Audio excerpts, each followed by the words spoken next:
Halo, bertemu kembali dengan saya Kurniadi Mobala. Pada video kali ini, kita akan membahas tentang teori pendekatan dan galat atau error. Solusi yang diperoleh dengan menggunakan metode numerik pada dasarnya adalah pendekatan dari solusi sebenarnya. Nah, error merupakan ukuran seberapa dekat solusi yang diperoleh dengan metode pendekatan atau metode numerik dengan solusi sebenarnya. Semakin kecil error berarti semakin dekat solusi numerik dengan solusi sebenarnya. Semakin besar error berarti semakin jauh pula solusi yang diperoleh dengan metode numerik dibandingkan dengan solusi yang sebenarnya. Tentu kita ingin agar solusi pendekatan yang diperoleh dengan metode numerik ini berada sedekat-dekatnya atau jika memungkinkan sama dengan solusi sebenarnya. Nah,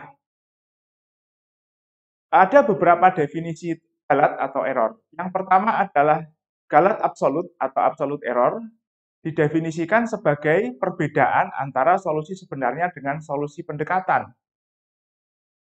Nah, yang kedua adalah relative error atau galat relatif.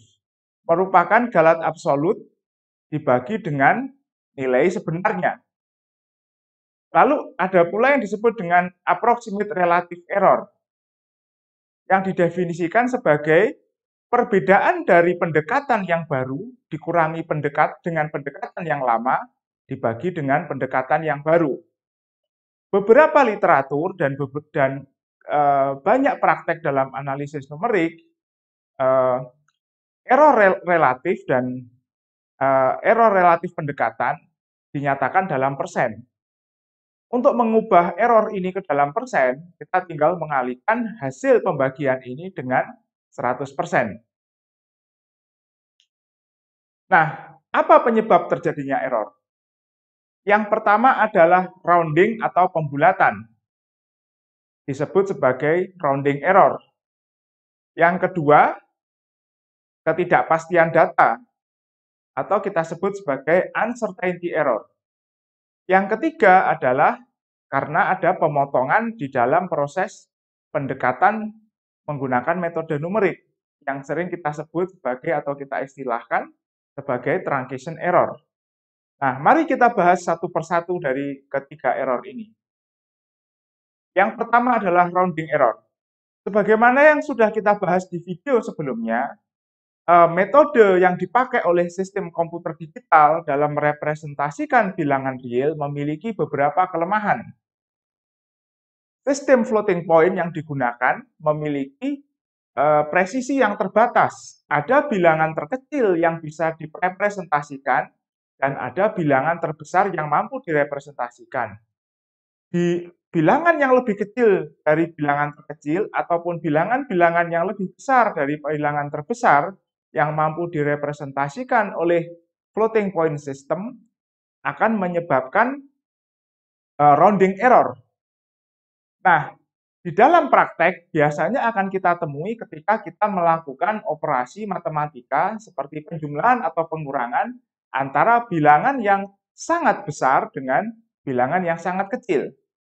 Kadang hasil penjumlahan atau hasil pengurangannya tidak berubah, masih sama dengan nilai terbesar. Nah, uncertainty error muncul akibat ketidakpastian data input yang digunakan di dalam kalkulasi atau perhitungan numerik. Ketidakpastian data ini bisa muncul disebabkan di dalam fase pengambilan data, misalkan di dalam proses pengukuran. Penyebabnya bisa jadi karena keterbatasan akurasi atau presisi sensor atau alat ukur yang digunakan. Bisa juga disebabkan oleh kalibrasi alat ukur yang tidak tepat. Ada juga uncertainty error yang terjadi di dalam proses penyimpanan data. Kadang terjadi error di dalam proses penulisan atau pembacaan data ke dalam atau dari main memory atau RAM. Oleh karena itu, banyak komputer-komputer besar yang digunakan di dalam kalkulasi numerik atau di dalam simulasi numerik menggunakan tipe RAM yang disebut dengan ECC RAM. ECC merupakan singkatan dari Error Correcting Code. Jadi RAM ini memiliki sebuah fasilitas atau fitur yang bisa digunakan untuk mengecek gitu ya, integritas data yang ditulis atau dibaca dari memori.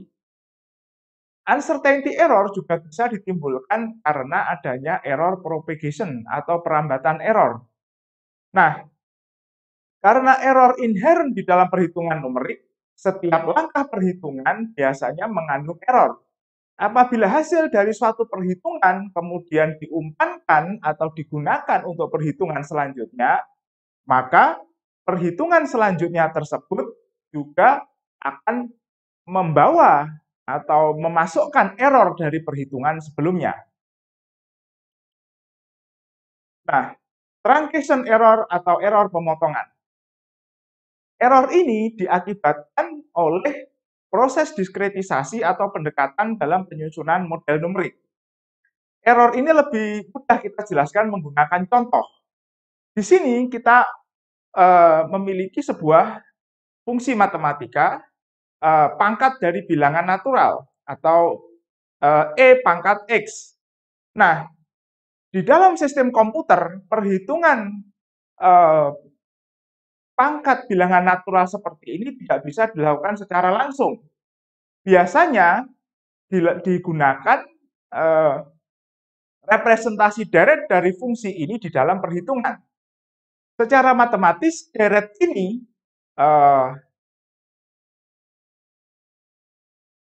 extended gitu ya, atau berkembang sampai tak hingga, sampai sukunya tak hingga. Oleh karena itu di sini ditulis limit n menuju tak hingga. Pada dasarnya jumlah suku yang harus dipakai agar kita mendapatkan solusi sebenarnya dalam perhitungan fungsi ini haruslah sebanyak tak hingga.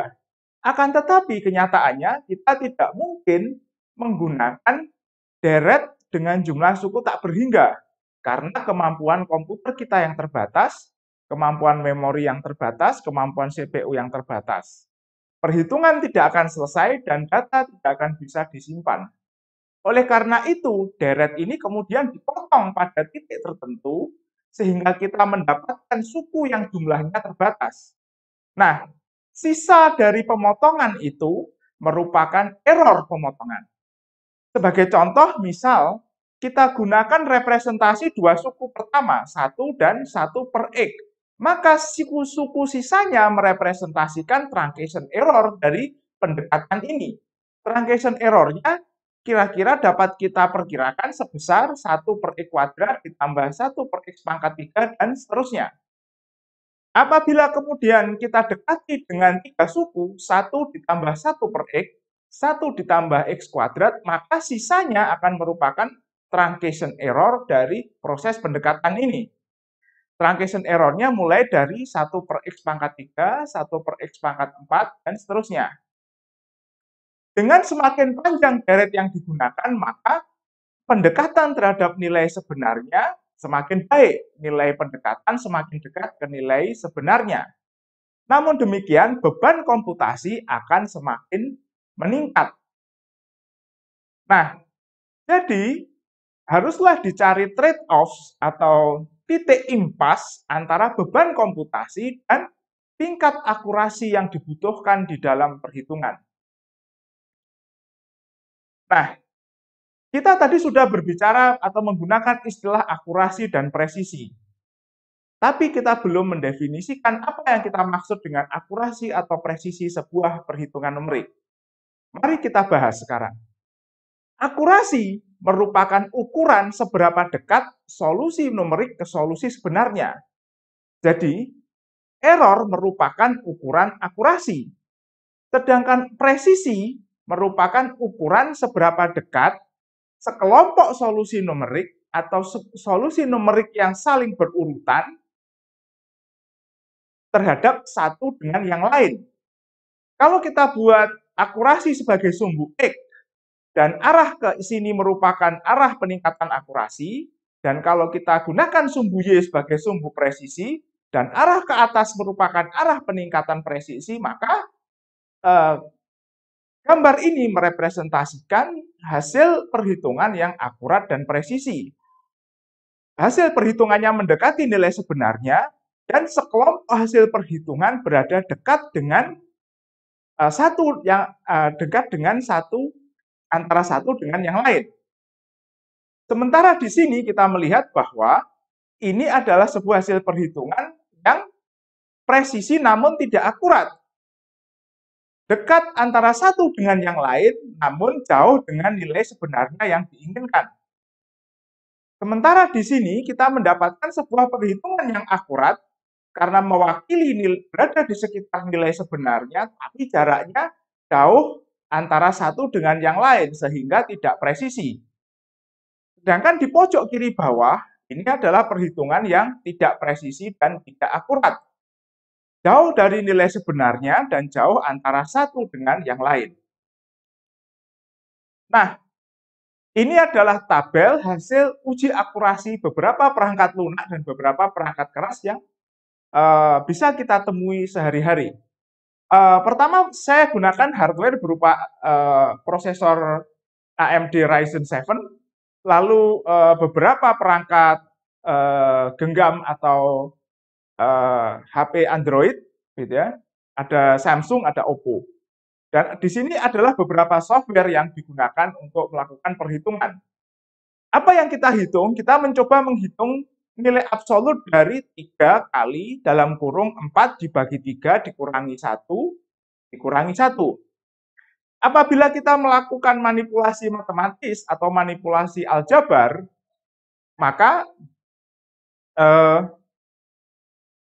akan kita dapati bahwa hasil perhitungan ini sama dengan 0. Namun apabila kita lihat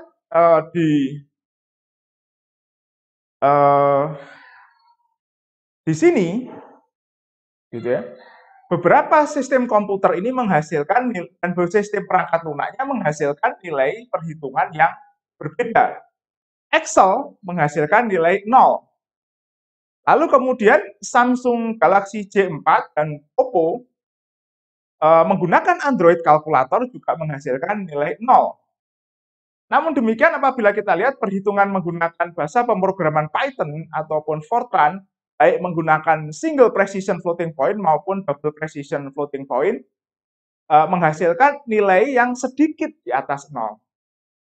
Kalau kita lihat Samsung Galaxy Tab A dengan Android kalkulator juga menghasilkan nilai perhitungan yang di atas 0, sedikit di atas 0. Mirip dengan perhitungan menggunakan bahasa Python. Dan juga mirip dengan Fortran double precision. Nah, kalau kita lihat single precision Fortran menghasilkan nilai yang sedikit lebih besar atau 2 kali lebih besar dibandingkan dengan nilai yang dihasilkan oleh Python maupun double precision Fortran dan Android kalkulator pada Samsung Galaxy Tab A. Jadi, kalau kita lihat di sini, maka bisa kita duga bahwa Android kalkulator di kedua hardware ini melakukan proses pembulatan atau rounding. Excel juga melakukan proses pembulatan atau rounding sehingga diperoleh nilai yang eksak yaitu 0. Nah, kalau kita lihat juga di sini, maka performansi dari Python dan Fortran meskipun sama-sama double precision sedikit berbeda karena digitnya lebih banyak di Fortran. Ada mungkin sedikit pembulatan di sini. Nah, kalau kita lihat performansi dari single precision dan double precision juga berbeda. Pangkatnya di sini 10 pangkat min 7, di sini 10 pangkat min 16. Double precision menghasilkan angka yang lebih mendekati 0. Apakah proses rounding ini selalu baik? Jawabannya tidak. Tergantung dari proses perhitungan yang kita lakukan. Nah, jadi dengan demikian kita harus menggunakan sistem komputer ini dalam proses perhitungan dengan sangat hati-hati. Bayangkan apabila angka kecil ini masuk dalam proses perhitungan yang berulang-ulang, dan kemudian perhitungannya merupakan bertipe akumulatif seperti penjumlahan, maka akan dihasilkan error yang cukup signifikan, bisa jadi. Nah, ini uji akurasi yang kedua. Yang kita hitung adalah sin 22 dalam koordinat radian. Nah, kalau kita lihat, Excel menghasilkan angka sejumlah 1, 2, 3, 4, 5, 6, 7 digit. Sementara itu, Samsung Galaxy Tab A dan Samsung Galaxy J4 menghasilkan angka dengan digit yang sedikit lebih besar. Ada kelebihan 1 digit di sini. Di sini berhenti sampai 309, di sini 3093. Jadi di sini ada semacam pemotongan di Excel. Dan mungkin ini hasil dari proses pembulatan internal yang ada di dalam Excel. Karena hardware yang sama dengan software yang berbeda menghasilkan hasil yang berbeda. Kalau kita lihat di sini, Fortran dan Python menghasilkan angka yang jauh lebih panjang digitnya. Dan Fortran menghasilkan digit yang jauh sedikit lebih panjang dibandingkan Python. Nah, kalau kita lihat angka yang dihasilkan oleh Python mulai dari 2904 itu berbeda dengan angka yang dihasilkan oleh single precision Fortran dan agak mirip dengan double precision Fortran. Jadi bisa kita simpulkan bahwa Python menggunakan double precision. Meskipun di dalam Python kita tidak menspesifikasi tipe floating point yang kita gunakan. Nah, kalau kita lihat di sini ada sedikit surprising result. Ternyata HP Oppo A5 2020 menghasilkan angka dengan digit yang jauh lebih panjang bahkan dibandingkan dengan Fortran sekalipun. Nah, mari kita bahas tentang deret Taylor. Deret Taylor merupakan sebuah konsep atau notion matematis yang sering kita gunakan di dalam metode numerik. Banyak metode numerik atau metode pendekatan yang diturunkan dari deret Taylor.